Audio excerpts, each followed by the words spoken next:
Официально открыта ледовая переправа через Лену по направлению Хатасы-Павловск. Зимник действует для транспорта с общим весом до 3 тонн.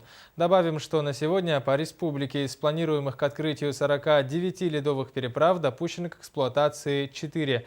Репортаж нашего корреспондента Афанасия Николаева. Максимально 65, минимальная 30, да? 30. Расход большой, разница между нарастанием льда. Второсах вот самая большая, 60 получается.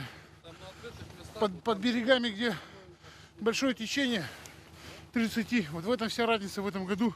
Неравномерном замерзании льда. ГИМС и дорожники подтверждают, толщина льда соответствует нормам, и в данный момент по льду разрешено движение автомобилей весом до 3 тонн. Причем уже идет работа по расширению и увеличению грузоподъемности трассы. В районе 10-12 числа декабря будет открытие, значит, уже грузоподъемности от 10 до 15 тонн.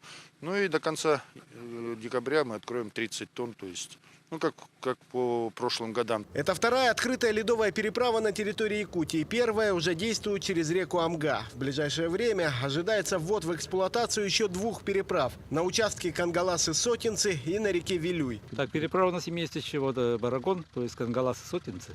Но теперь переправа у нас открывается позднее, где-то в числах 15-го, это уже следующего года, января 15-го года уже. То есть реку Вилюй, это в районе города Вилюйска, но она открывается тоже в числах 20 декабря.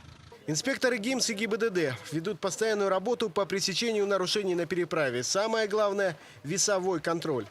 Строго соблюдайте установленные дорожные знаки, дистанцию, скоростной режим и установленную грузоподъемность для предотвращения провалов подлета автотехники и гибели людей. С целью недопущения прошлогоднего случая провала 2 единиц автомашин в результате нарушения допустимой нагрузки на лед вскоре после открытия ледовой переправы. Как отмечают дорожники и сотрудники МЧС и ГИБДД, главное – это безопасность на переправе. И от дисциплины автолюбителей здесь зависит очень многое.